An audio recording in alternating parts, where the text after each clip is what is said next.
Agora é o momento de sentar e entender o que a inteligência artificial pode resolver de problemas reais para a tua empresa. Pode entregar valor. Você tem um objetivo muito claro. O que eu quero? Porque hoje você entrar numa plataforma e configurar um agente é uma coisa relativamente simples e rápida. Mas provavelmente isso não vai funcionar do jeito que se espera, se uma série de passos de fundação não forem respeitados. Mas o outro lado da história é que há uma pressão muito grande por iniciativas que tragam, de fato, resultado. Então, a gente tem ouvido muitos nas nossas pesquisas, a palavra do ano é o ROI, né? Tem que trazer retorno. Você não consegue automatizar 100%, né? Automatizar 100% é uma utopia, é um desejo. O que a gente viu na prática não é assim. Sempre vai ter que ter profissionais analisando esses casos especiais e que saibam lidar com a inteligência artificial. Tem que ter conexão com o negócio e com a estratégia. Tem que ter um propósito.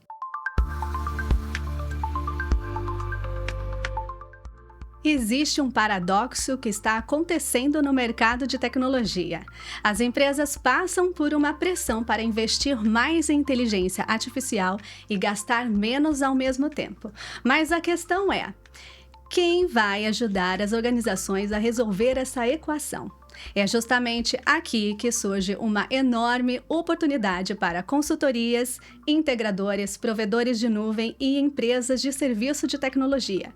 Bom, esse é o TGT ESGcast, o podcast em que tecnologia e estratégia caminham lado a lado. E para o nosso bate-papo de hoje, eu tenho o prazer de receber aqui Adriana Frantz e Márcio Tabachi.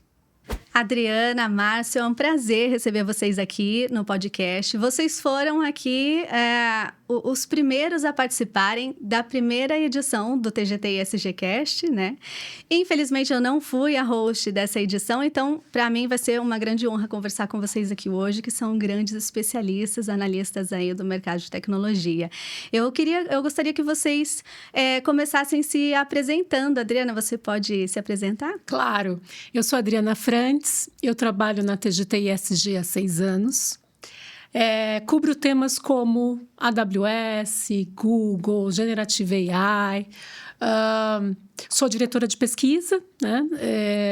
E é um prazer estar aqui hoje para conversar com vocês. Márcio, se apresenta para o nosso público. Bom, eu sou o Márcio Tabachi, eu trabalho na TGT ESG há 7 anos. Eu sou analista de pesquisa e cubro os temas ligados à inteligência artificial e analytics, ciência de dados. Maravilha! Bom, a gente começou, né? A gente fez a abertura aqui do nosso podcast falando sobre um paradoxo que está acontecendo aí no mercado de tecnologia. E eu anotei aqui para falar até com vocês, porque eu recebi aqui em primeira mão dados de um estudo inédito da TGT ESG, e eu vou falar aqui para o nosso público esses dados, e eu gostaria que vocês comentassem um pouquinho o que esses números representam no mercado, né? Bom, aqui diz: 75% dos executivos das maiores empresas do mundo estão aumentando os investimentos em inteligência artificial.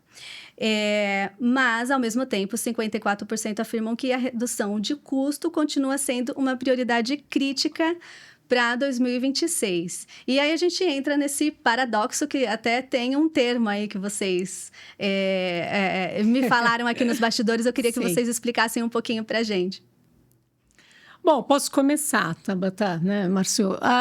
O que a gente percebe é que, passado um pouco dessa questão da hype, né, de todo o movimento que tinha um desejo muito grande de implementar a IA a qualquer custo, esse ano é um ano mais de disciplina, né, com custos. A gente tem percebido que os orçamentos de TI, eles não aumentaram de um ano para o outro, então eles continuam mais ou menos igual do ano passado, talvez um pouco menos. Então, o desejo, né, por isso que você falou lá, 75% querem implementar IA, e isso os nossos estudos estão mostrando. Mas o outro lado da história é que há uma pressão muito grande por iniciativas que tragam, de fato, resultado. Então, a gente tem ouvido muitos nas nossas pesquisas, a palavra do ano é o ROI, né? Tem que trazer retorno. Então, essa pressão por implementar IA a qualquer custo, sem estar atrelado à estratégia, sem trazer um resultado concreto, esse momento de experimentação, pura e simplesmente, ele começa a passar e dá mais agora a questão vem forte, eu quero implementar. Sim, nossos orçamentos, se o orçamento não cresce, a gente sabe que significa que ele vai despriorizar algumas iniciativas para priorizar a AI, mas não vão ser qualquer iniciativa. Acho que isso é um grande diferencial esse ano do mercado que a gente está observando, né, Márcio? Não, perfeito. Acho que também é importante destacar que este dado ele é muito consistente com que outros institutos de análise, né, nossos concorrentes aí, que têm o nosso respeito também estão apresentando isso. E também gurus de tecnologia, o pessoal escrevendo nas redes sociais. Então, a gente vê que esse problema ele é bem generalizado, né? Existia um hype muito grande, uma expectativa muito grande para dar resultado, para promover até layoffs, né? Substituir mão de obra. E isso não está acontecendo na velocidade esperada. E ainda existe, por parte do C-Level das empresas, uma expectativa de uso da IA para automatização e redução de custos. O que a gente tem visto com base nas análises que a gente fez, nos dados, é que este processo é mais complexo do que parece. E, por isso, existe essa frustração. Esse estudo, né, vocês fizeram com líderes de tecnologia de todo o mundo? Na verdade, um pouquinho mais do que isso, né? A gente compilou dados de vários estudos do ESG. A gente tem um estudo global chamado ESG Market Lens, que entrevista 300 decisores de TI de grandes empresas pelo mundo, mas a gente compilou dados de outros estudos, outros produtos do ESG também. Então, é um estudo que a gente extrai insights de várias fontes e compilamos esse estudo aí que você teve acesso de forma exclusiva, né? Inclusive, né, esse estudo, quem tiver interesse em saber um pouquinho mais sobre ele, ter acesso a esses dados, pode procurar a TGT para entender como ter acesso a ele. Ele não vai ser disponibilizado na internet, mas a gente está dando aqui um spoiler em primeira mão para os nossos ouvintes e espectadores também do TGT e ESGcast. Bom, vocês estão dizendo aqui, né, para mim, que as empresas estão investindo, direcionando a maior parte dos investimentos para a inteligência artificial. E aí, para explicar para o público que está nos assistindo, o que engloba, né, esse investimento em inteligência artificial? Porque é muito amplo, não? Sem dúvida, sem dúvida. Mas, assim, o que a gente tem percebido nos nossos estudos é o primeiro uso, assim, que tem aparecido muito fortemente com todos os fornecedores que a gente conversa, é para transformar a própria tecnologia. Então, isso realmente trouxe eu acho que uma revolução, não sei o quanto disso tinha sido imaginado pelo próprio setor de tecnologia, que ele seria muito impactado pela inteligência artificial. Então, todo o ciclo de desenvolvimento de software tem sido afetado e alterado com o uso com a adoção de AI. Então, desenvolvimento, código, testes. Então, a gente tem visto muitas aplicações, por exemplo, para migrar sistemas legados que antes, se não fosse com a IA, ia demorar meses para você conseguir migrar 10 mil linhas de código, e hoje você faz isso em um tempo muito menor. Então, de maneira assim, a primeira eu poderia citar, sem dúvida nenhuma, a própria tecnologia sendo transformada pela IA. Eu acho que a gente pode também mencionar aqui que as empresas também estão olhando para a inteligência artificial como uma forma de cortar custos, por exemplo. Exato, através da automação, né? Tá. Automatizar tarefas.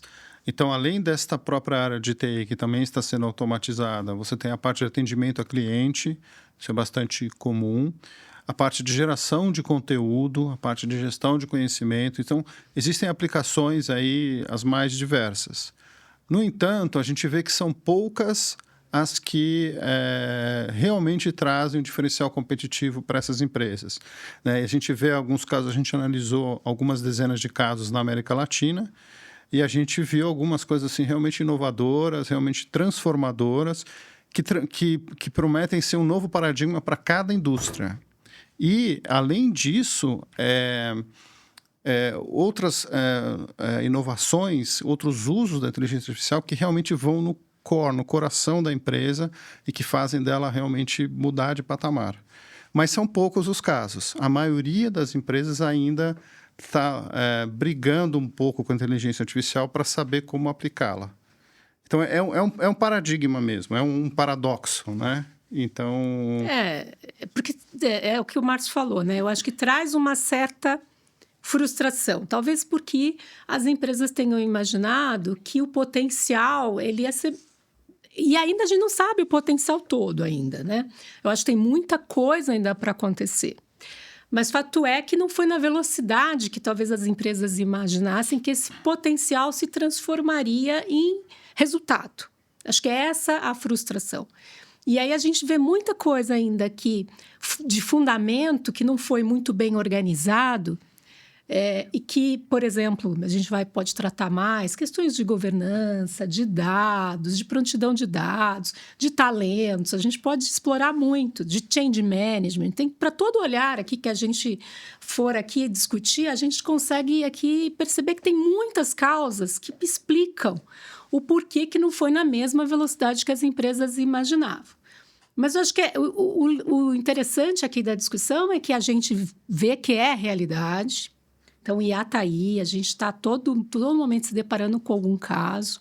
Talvez a frustração venha que a velocidade não foi a esperada. E, obviamente, que se não for muito bem planejado, conectado com a estratégia, organizado, vai trazer uma... E aí eu acho que isso que é o paradoxo da história, né? Então, a empresa ela quer implementar IA, agentes, né, que a gente está ouvindo falar muito agora, para reduzir complexidade e buscando uma redução de custo. Mas se ela não conseguir implementar isso de uma maneira muito bem organizada, disciplinada, torna-se mais complexo o ambiente, né? Então, e aí não traz, obviamente, traz mais custo, pode ficar mais caro do que as empresas tinham imaginado. Então, acho que esse é o dilema aí, que é o conôndrio que a gente tem falado e tal, que é justamente esse paradoxo. Esse termo que você disse, o conundrum, ele foi criado pela ESG ou ele já existia no mercado? É uma palavra. Mas vocês estão que é um usando dilema, agora, sim, né? mas... No sentido de um dilema, que é buscar essa simplificação e essa redução de custo, só que não está ainda, né? Pelo contrário, pode trazer mais complexidade e tornar tudo mais caro. Você, Adriana, mencionou a questão dos dados, né? Márcio, você considera que dados seja o maior gap na implementação da inteligência artificial? É difícil dizer o maior gap. Existem vários gaps, tá? Qual é o maior aí depende de caso a caso. Mas nos nossos seminários aqui no TGT-ESG, a gente fala muito de governança de dados, né? Os nossos estudos de analytics, né, que eu conduzo aí há 6 anos, pelo menos aí 6 anos a gente está falando da importância disso. O problema é que nessa era de agêntica, esse processo ficou mais complexo, mais difícil. A gente tem agentes lendo banco de dados em tempo real, e lendo diversos bancos de dados e cruzando informação de várias fontes. A qualidade do dado ela tem que residir no dado transacional e não no banco de dados de análise. Existem outras questões aí, né? Questão de controle de acesso. Toda a governança ficou muito mais complexa. E a gente já tinha um gap, mesmo antes de falar de agente, a gente já via nas empresas um grande problema. Isso é um problema que tende a ser negligenciado nas empresas. Então, isso se tornou mais importante, né? O mais crucial. Agora, existem outros também, né? A questão de processos, por exemplo, também é igualmente importante. Vocês acham que a gente está vivendo agora um momento parecido com o início da nuvem? Que havia aí muito entusiasmo, né? E pouca clareza sobre geração de valor? Eu acho que sim. Mas me parece que a gente está passando por uma transformação. Tudo é muito mais rápido agora. Não sei se é porque eu estou vivendo. É sempre assim, né? A gente sempre acha que o seu momento atual, quando você reflete sobre o passado, o seu momento atual é sempre o mais disruptivo, é sempre o mais intenso. Então, pode ser porque eu estou vivendo agora, mas né, é o que eu estou vivendo hoje, né? Eu tenho essa sensação. Me parece mais disruptivo. E a cada momento traz um novo. Então, a gente falou de IA, depois a gente estava falando de Generative AI, e agora estamos falando de agentes, a gente está cobrindo agentes. Então, é muito rápido tudo isso, né? Então, eu acho que sim, mas tamanha a velocidade, né, do momento, e tamanho o alcance do tema, sabe, Tabata? Porque, assim, nuvem é um tema... que eu acho que ele ficava um pouco sob o escopo de tecnologia, tá? E agora, inteligência artificial, se você todo dia você vai encontrar algo, você vai ouvir algo sobre uma das grandes aí, das Big Tech falando sobre isso, você vai encontrar em qualquer jornal você vai encontrar alguma coisa falando de inteligência artificial sobre qualquer aspecto. Então, eu acho que é muito mais presente na vida de todo mundo, dos meus filhos, da escola. Então, por isso ela atinge a preocupação com empregos, então ela atinge a sociedade de maneira muito maior do que a nuvem foi, embora tenha sido para o setor e para as empresas, para o mundo corporativo, eu acho que foi um divisor de águas, eu acho que nuvem fez toda a diferença, mas a inteligência artificial está na nossa sociedade hoje, na discussão de sociedade. Eu acho que quando a gente fala desse comparativo nuvem, até existe uma expressão em inglês para expressar essa dificuldade que houve lá no início da nuvem, que é o cloud sprawl, que foi uma situação onde as empresas começaram a migrar suas cargas de trabalho de rede privada para a nuvem pública, e os custos saíram do controle. Toda a situação, a carga de trabalho saiu do controle. Isso foi uma coisa que aconteceu na década passada, quando as empresas estavam partindo para adotar a nuvem. Neste aspecto, o que está acontecendo é bem semelhante, porque algumas empresas estão colocando os modelos em produção e estão vendo, por exemplo, os custos do funcionamento do modelo explodirem. Então, isso é um grande problema. E a gente lá atrás, acho que a Adriana expressou muito bem a questão era um projeto de TI, então se fazia o tal do FinOps, para melhorar, para controlar esses custos. Agora, com a inteligência artificial, o processo é bem mais complexo, né?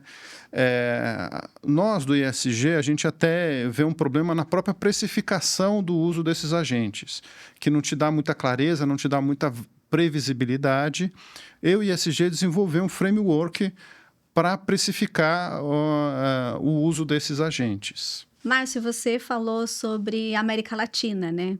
É possível fazer um comparativo de como a gente está aí nessa corrida para gerar valor com a IA, América Latina e outros países do mundo, outras regiões do mundo? Sim, a gente vê alguns desafios maiores, né? Acho que o primeiro deles é a falta de talentos, né, de pessoas qualificadas em ciência de dados e no uso das plataformas de inteligência artificial.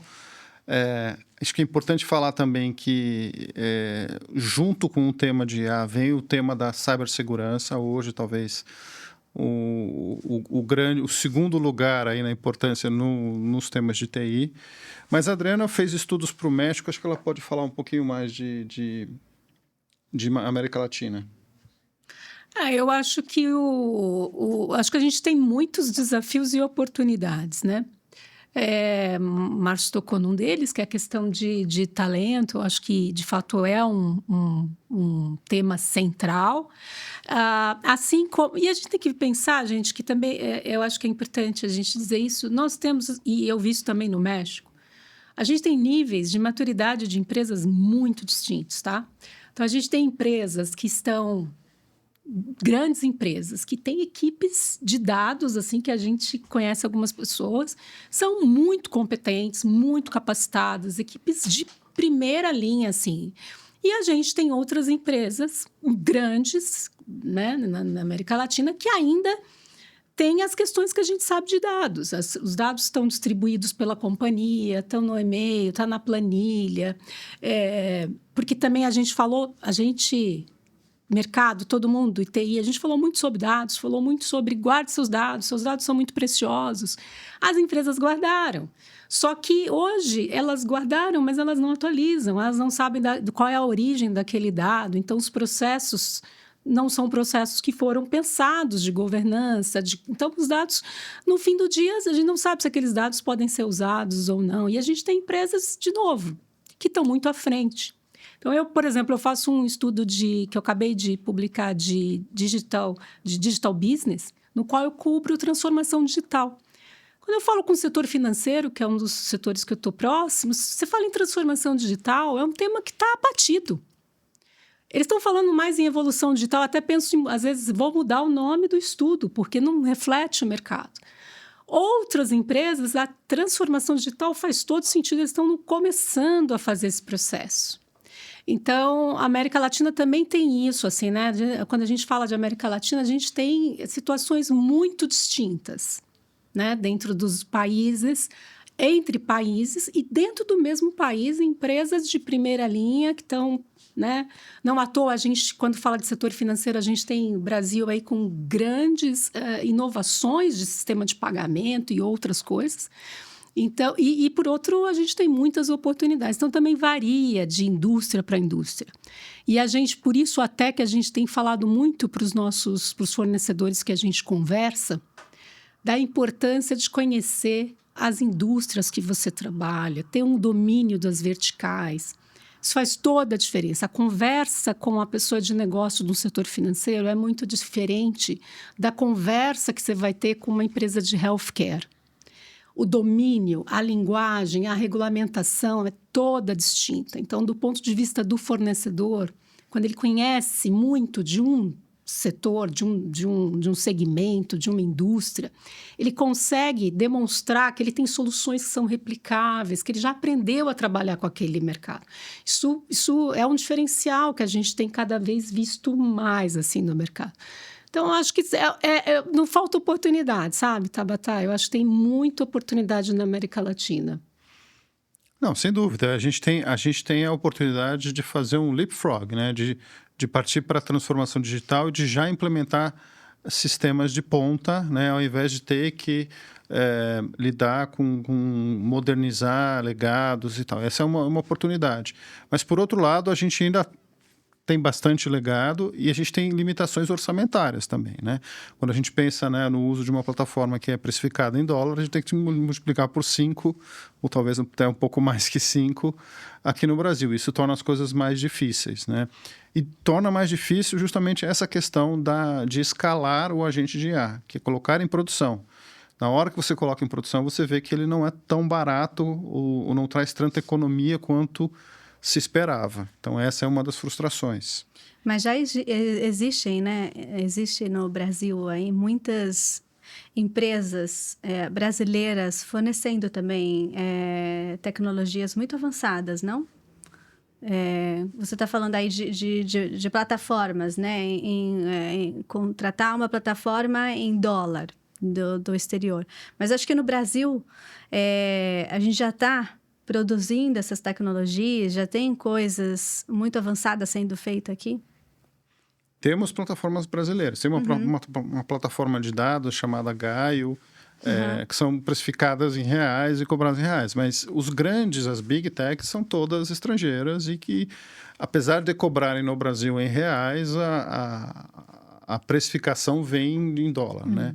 Eu acho que o ponto principal é que a gente não tem os orçamentos que as empresas dos Estados Unidos e da Europa têm para poder implementar o que existe de ponta no mercado, né?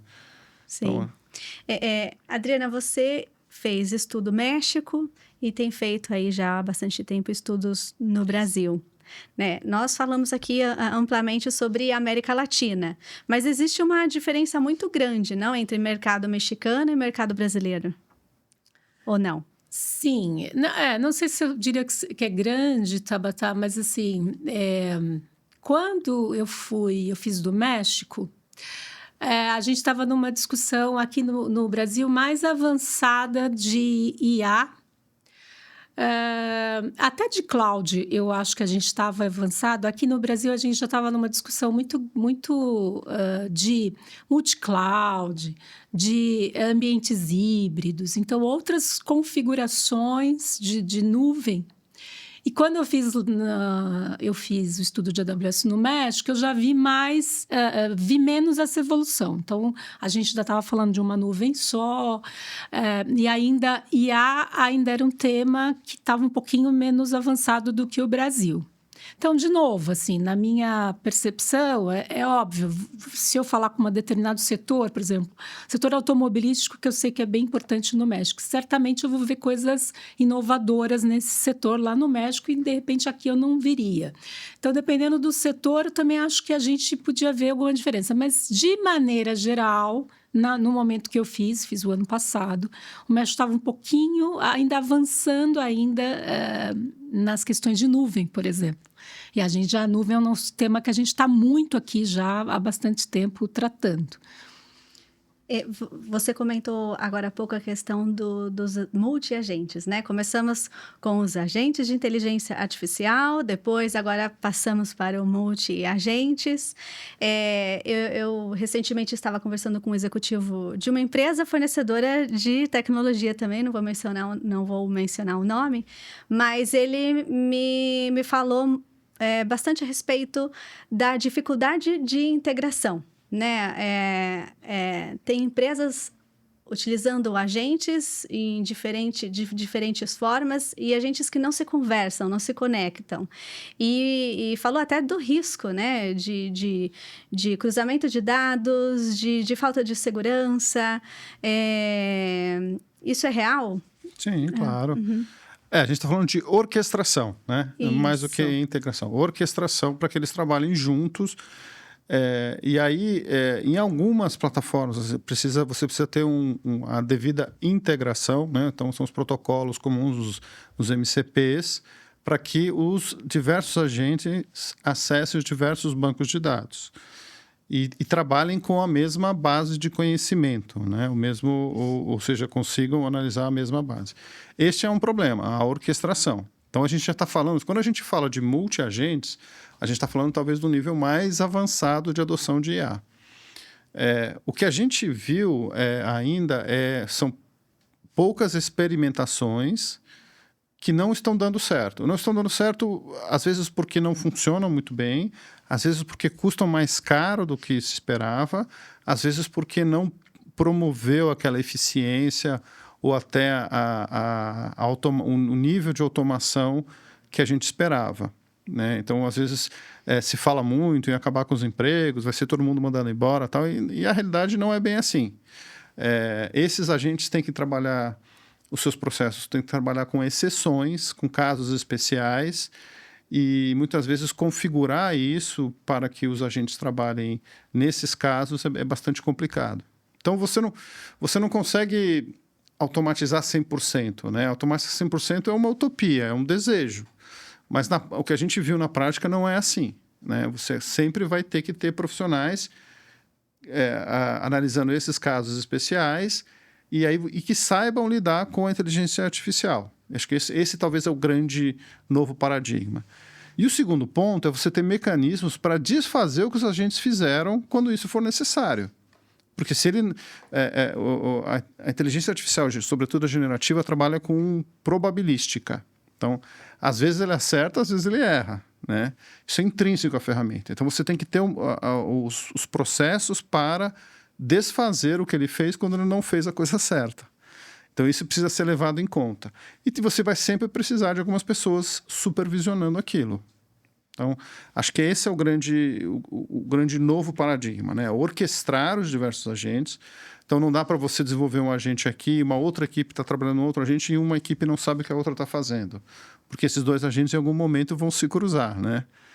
E ter em mente que estar preparado para quando o agente não responder do jeito que se espera. Eu aqui queria até ampliar a conversa, né? O que o Márcio falou assim, às vezes eu tenho uma área desenvolvendo um agente e aí a outra está desenvolvendo um outro e elas não conversam. Isso vai ser cada vez mais comum, assim. E aí eu acho que as empresas vão ter que pensar algumas já estão pensando em como fazer processos de governança disso.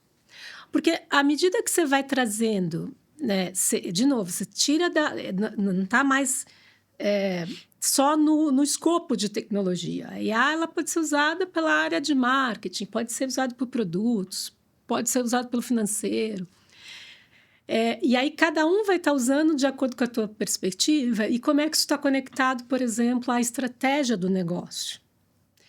As questões de risco que você colocou.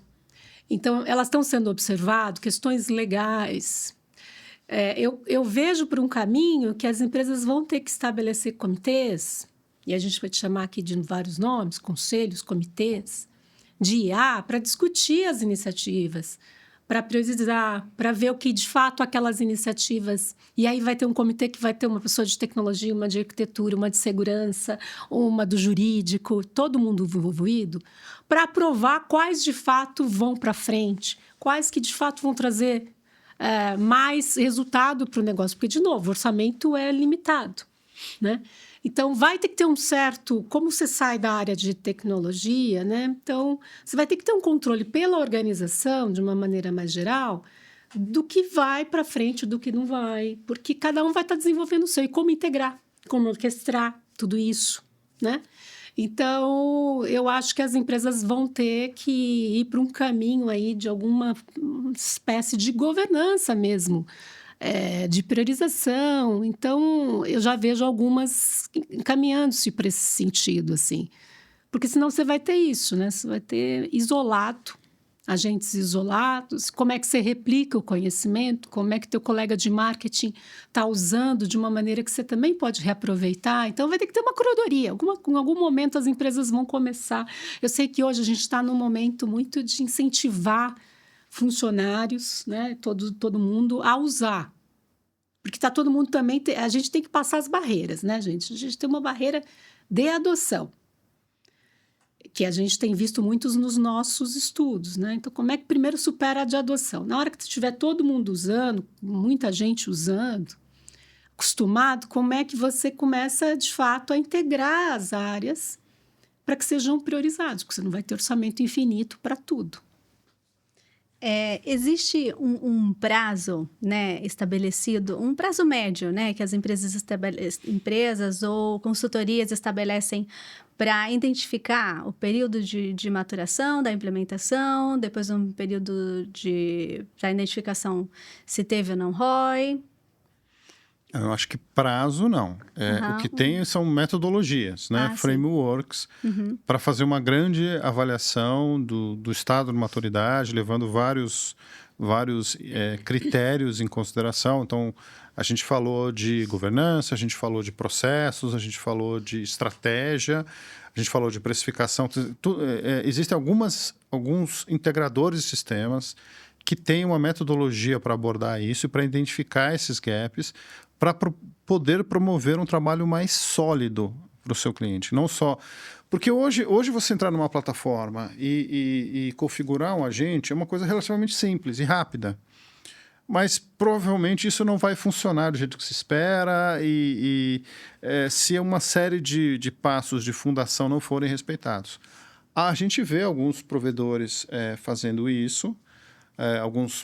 A gente fala provedores, né, mas são os integradores de sistema fazendo isso, com metodologias estruturadas para isso, alguns tendo resultados bastante importantes, e isso é uma coisa que nós, ISG, recomenda, né? A gente acha que, por exemplo, toda a parte de governança deve ser terceirizada para o integrador de sistemas, porque ela hoje requer mais atenção, ela é mais importante, e ela é mais complexa. Então, às vezes a gente vê nas empresas comitês de governança de dados que perdem muito tempo discutindo, debatendo internamente, não conseguem chegar a um consenso, ou às vezes eles fazem as coisas, as experiências com AI num comitê separado que dificilmente vai conseguir escalar e entrar em produção. Então, a gente entende que hoje é um papel fundamental dos parceiros, né, dos grandes provedores, das integradoras de sistema, auxiliar ou além, não só ser talvez o grande transformador da governança de dados, mas no mínimo estar ao lado da empresa para conduzir esse processo, porque esse processo se tornou mais importante e mais difícil. Você falou dos integradores, né? Nós já falamos dos fornecedores também de serviços de tecnologia. E qual seria, né, nessa jornada aí pela geração de valor com a inteligência artificial, qual seria o papel das consultorias nisso tudo? Eu acho, Tabata, que a consultoria ela é a empresa que é capaz de ajudar nesse que a gente está falando, que é justamente essa questão da estratégia. Tá. Então, todo esse papel que eu contei, que eu falei aqui, de identificar, ajudar as empresas a identificarem quais são os casos de uso, porque muitas não sabem nem por onde começar. Muitas têm o desejo de escalar, mas não sabe assim, por onde eu começo. Então, essa descoberta dos casos de uso, a priorização, a construção do business case, de um roadmap de evolução, a estruturar, por exemplo, esse comitê que eu falei, né, um conselho, enfim, para que você se submeta às iniciativas ao longo do tempo para esse comitê, para que esse comitê aprove. Então, tudo isso, né, esse papel de organizar mesmo, né, de colocar letramento. Tem empresa que você precisa explicar ainda, e vai por um tempo, que é novo mesmo, qual é o potencial que você pode extrair e o que você não pode, que também tem um pouco disso. Quando você tem uma nova tecnologia, e aí é por isso que a gente vê frustração, todo mundo acha que aquilo vai solucionar, é a super bala de prata que vai solucionar todos os problemas. Não vai. Você ainda vai precisar de modelos antigos, a estatística, tudo que a gente usava, né? Não necessariamente, até para identificar aonde a tecnologia é mais adequada para aquela. Quer dizer, tudo vai ter que começar por qual o problema que eu quero solucionar. Quais são os problemas? Quais são os resultados que eu quero obter? Essa discussão, esse fomento dessa discussão, eu acho que a consultoria ela pode trazer. Eu acho que ela é muito valiosa para isso. Perfeito. Eu queria voltar ainda um pouquinho no assunto América Latina. Você comentou sobre que empresas que já estão usando muito bem a inteligência artificial. Eu até anotei aqui para a gente poder falar um pouquinho a respeito, né? De um caso que é mencionado no material de vocês, que é o da Xanitos, que usa... Xanitos é uma empresa mexicana, certo? Isso, é uma produtora de bananas. Ah, olha só. Talvez um dos setores mais tradicionais, old school, né, da economia. E a Xanitos fez uma revolução nessa área de produção agrícola. Ela tem toda a sua cadeia de produção automatizada e monitorada, né, todos os dados monitorados para fazer o que se chama de agricultura de precisão.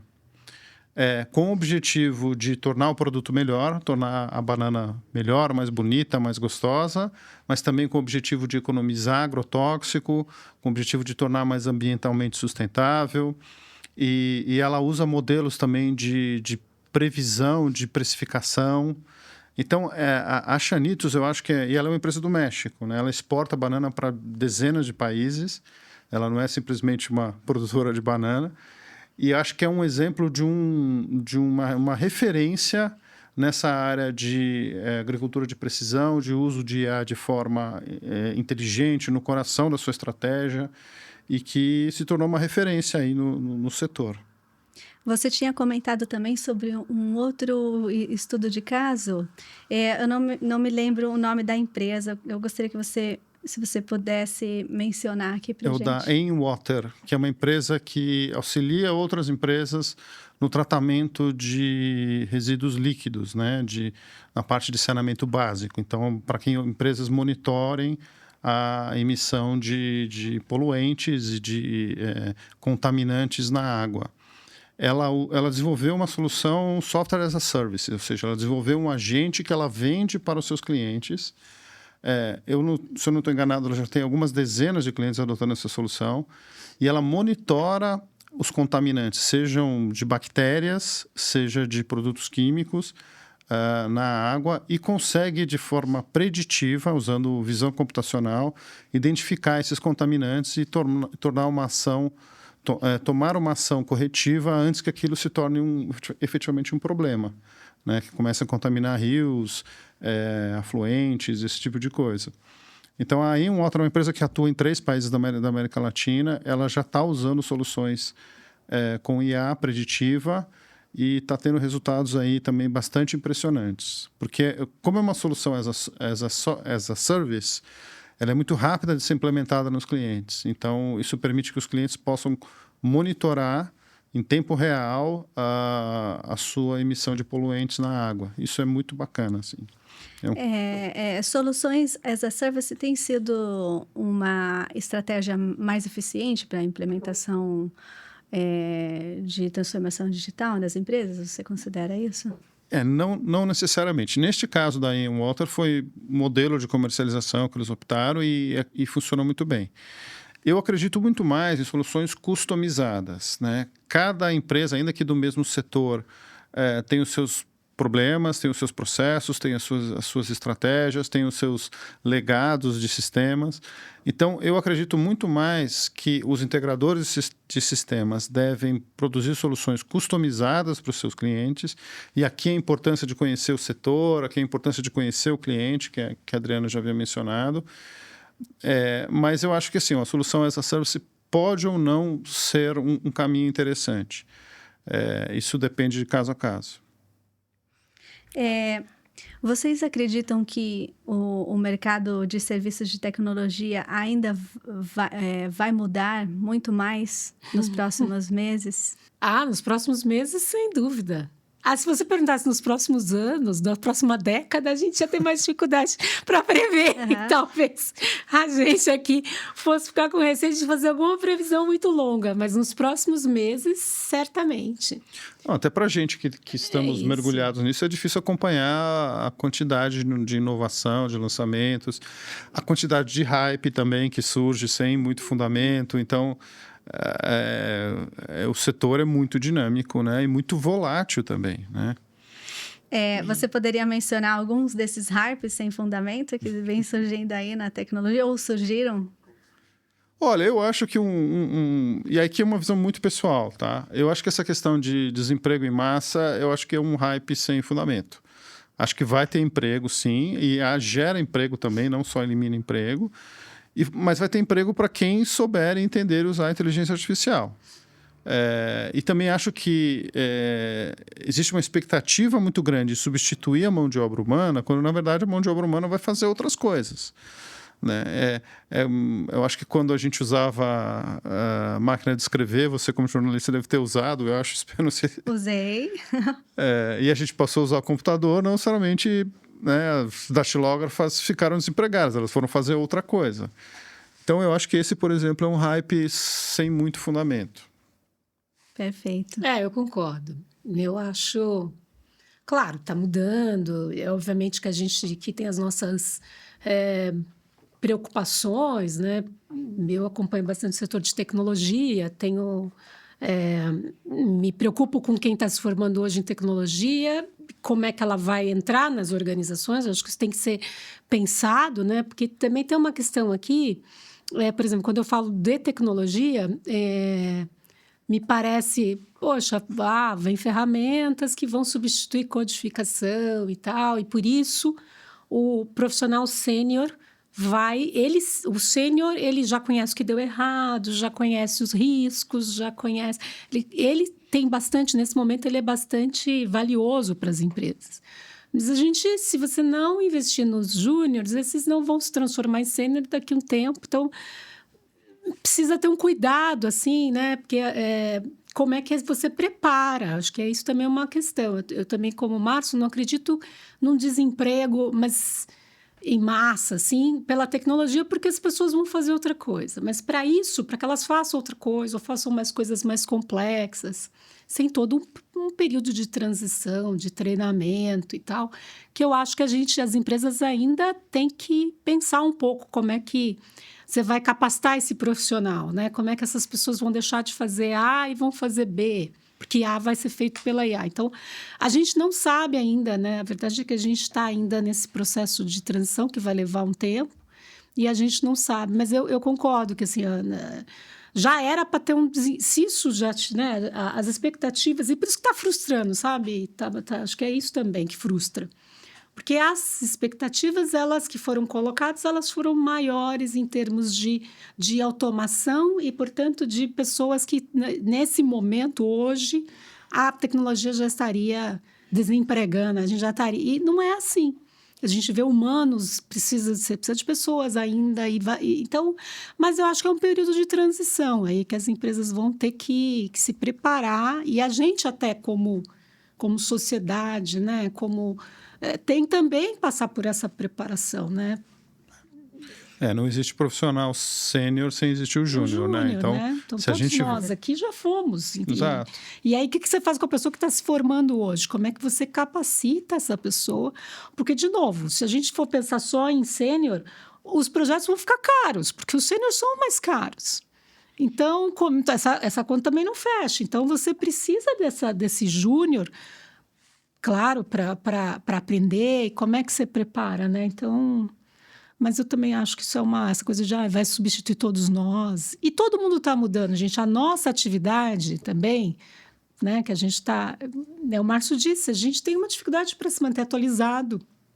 Cada hora tem uma coisa diferente, de separar o que traz valor do que não traz. A gente também está tentando entender nesse momento o que de fato agrega, onde não agrega, quais são os casos de uso de sucesso. As nossas atividades, é claro que também tem coisas manuais e operacionais que a IA está ajudando. Sim. Sumarizar coisas, resumir. Você usa a tecnologia para achar uma palavra que foi dita numa conversa.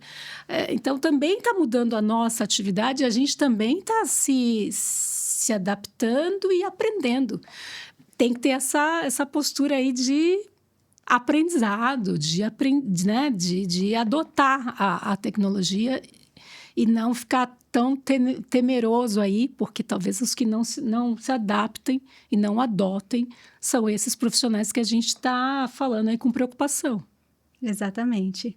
Eu acho que para a gente caminhar aqui para o nosso encerramento, eu vou deixar uma pergunta aqui para os dois, né? Uma pergunta final se o executivo que está nos assistindo aqui ou nos ouvindo hoje, né?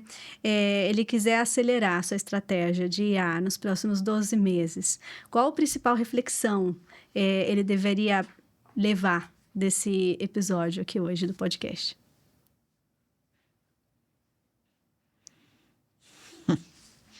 Bom, a gente tem os nossos 3 pontos principais, né? Processos e pessoas, governança de dados e precificação. Mas eu acho que, assim, falando de um CEO, né, eu acho que ele tem que pensar primeiro o que ele gostaria de fazer com a IA, de acelerar algum processo, de automatizar algum processo, quão complexo é esse processo para ser automatizado, não, se ele tem muitas exceções, se ele é uma coisa que requer um profissional experiente para tomar uma decisão ali, ou se é uma coisa relativamente simples, né? E pensar também em aonde a IA se encaixaria na sua empresa, não só pensando em automação, não só pensando em desligar funcionários, mas o que esses funcionários poderiam fazer melhor se tivesse uma IA. Eu acho que está no cerne da estratégia importante. E aí a gente também destaca um ponto que é se informar, ler no nível da alta gestão. Porque existe muita compreensão errada sobre o que é a inteligência artificial. Então, procurar aprender, conhecer os casos de uso, que eu acho que é um bom caminho para aprender, conhecer os casos de uso e entender aonde que aquilo se encaixa dentro da sua organização. Acho que esse é o principal. Bom, eu acho que sem dúvida nenhuma, o que o Márcio disse de ter um objetivo, né? Ter um problema de negócio ou ter um objetivo para aumentar uma receita. Você tem um objetivo muito claro. O que eu quero? Uma dor para resolver. Então, todo mundo, né? Como eu disse, a gente, como profissional, está todo mundo querendo usar. tem uma pressão para que todos usem nas corporações, mas eu acho que tem que ter agora é o momento de sentar e entender o que a inteligência artificial pode resolver de problemas reais para a tua empresa, pode entregar valor. Acho que é o momento de separar o que é hype, ela é realidade, a gente está vendo cada vez mais casos, veio para ficar, veio para evoluir. Então, daqui a pouco a gente vai voltar aqui e vai falar de multi-agentes, a gente vai ter algum caso aqui, mais casos de que não tem humano, que o agente está fazendo alguma coisa, alguma tarefa sozinha, cada vez mais a gente vai ver isso. Então, veio para ficar, é realidade, tem que ter conexão com o negócio e com a estratégia. Tem que ter um propósito. Perfeito. Bom, e quem quiser ter acesso à análise de vocês, como que faz? Procure a TGT pelo site, tgt.com.br. E a pessoa que quiser falar com vocês, algum canal de contato? Pelo LinkedIn. Só procurar Adriana Frantes. E Márcio Tabachi. E a gente está à disposição. Perfeito. Bom, e eu agradeço você que ficou nos ouvindo ou nos assistindo até aqui. E não se esqueça de se inscrever no nosso canal do YouTube e do Spotify. Até mais!